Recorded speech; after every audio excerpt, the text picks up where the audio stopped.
A low white blood cell count is a common complication if you're being treated for cancer. What you eat and don't eat is very important during this time. Here in Arlington, Virginia, acclaimed chef Jeff Tunks has a delicious recipe if you're on a neutropenic diet.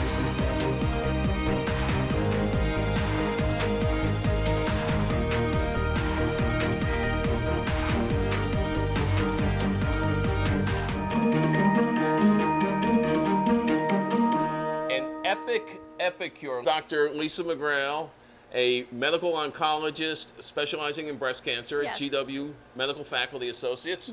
This, of course, Jeff Tunks, executive chef, co-owner of, I will give you the honors. Here at Fuego Cocina y Tequileria. Can you say that? No. We have pan-seared salmon with peas and carrots. We're going to channel a little bit of Forrest Gump here, a little bit of Forrest and Ginny. For the first thing, for the puree, we're going to take, to make this healthy, especially for the cancer patients, we're going to do pasteurized orange juice as opposed to any kind of fresh squeezed product, okay? So we add a little bit of pasteurized orange juice to the pan here. And we're going to take some fresh ginger, and that's a classic combination is the orange and ginger. And since we're going to puree this, we don't have to really have a fancy cut, just a nice knob of ginger. We're talking neutropenic, right? So we're talking about people with a low white blood cell count or a compromised immune system. Typically that comes from the medications that we give them. But I love that you're using ginger. What's wonderful about it is it's great for digestion. So it actually helps the muscles in the stomach relax. And it's wonderful for nausea. And so we use it a lot for anti-nausea medicines. We use it in ginger cookies, ginger snaps. If we're going to puree it, it really helps with that. And salmon's a great dish for this too because salmon has a lot of good omega-3 oils. Exactly. And you can cook it to that required 145 internal temperature, and it's not going to suffer, get dry, or get overcooked. Because salmon's, you know, it's got a nice richness to it and stuff. As part of a neutropenic diet, it's a safe diet. It's a safe diet for patients with low white blood cell counts, which means that the food needs to be free of all bacteria. Just a little bit of butter, so we're not going to add a lot, just probably about a teaspoon of butter to this. You okay with that? I'm okay with that. Just a little bit. This is enough for like 4 or 5 people. So. Well, you have so much omega-3 fatty acids, it's heart healthy, that a little bit of butter. We're going to bring it to a simmer, and over here in this pot here, we've got, as I mentioned before, we sort of took a little shortcut and step. We've peeled the carrots, and we're going to slice them into rounds and cover them with water, and then bring them to a simmer. And then we have a finished puree here, so you can tell the great, beautiful color. Oh, that does. That looks great. Yeah, and then so this is the consistency you want to do it. So we put this in, I said, into a blender, and all it is has the orange juice, the ginger already in it, a little bit of butter, and the seasoning for this. For the salmon, we're going to, you want to buy the salmon boneless and skinless. As I mentioned, this is about a 6-ounce portion.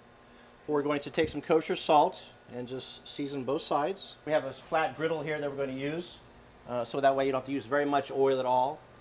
And we're just going to put that down on the grill. You can use a non-stick pan if you want to. We have a little bit of olive oil in a non-stick pan. We're going to add some of these pre-blanched, cut in half rainbow carrots. We have some golden yellow carrots here into the pan, and we're going to add some of those blanched in lightly salted water, shocked, fresh English dumb peas. question, you leave the stems on some. I do, yes, but because that reinforces it is a carrot. Yeah. And it's not from the packs, and it's very edible, and it just has a great natural look to it. So we have olive oil with that. We're going to just take a little bit of kosher salt to this and just add a little bit of salt, and then we're going to heat this up, and we're going to flip our salmon now, so you want to get a nice caramelization. And salmon is a great fish for this because, you know, a lot of fish over 145 gets real dry. Like halibut, for example, is a very lean fish. So salmon's got a lot of good oils into it.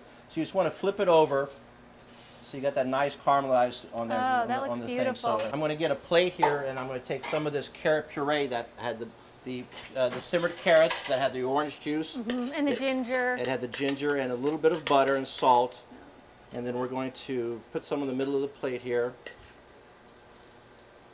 I love the color. So we're going to just heat these through, and they're warm now. And we're Can you just do that move? Do the move. Do the move. Do that. Do the move. He does it so well. I could not compete. Can you teach Dr. You McGrail? can try. It's hot. It's hot. Here All right. all right. Let me see. How do you Just do it? There must be like. And bring it back to you. There you go. That's pretty good. Peas aren't the easiest thing to do. Forward and bring it back. Forward and back. Okay, there you go. I started as a breakfast cook, and flipping eggs was my first challenge. So I'd go home with a pan and a piece of bread and practice. And you were practicing? Practice, Wow. so I could get my over easy and over lights down. So excellent. We're just going to take a mixture of these. It gives you kitchen cred, right? That's right, you know. So we're going to make a nice mound of these nice carrots and peas. And then we're just going to put this right on top.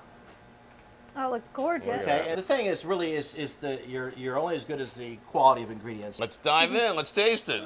Look how moist. Look how colorful. Look how. I want to get a little bit of everything. That is Wow. fabulous.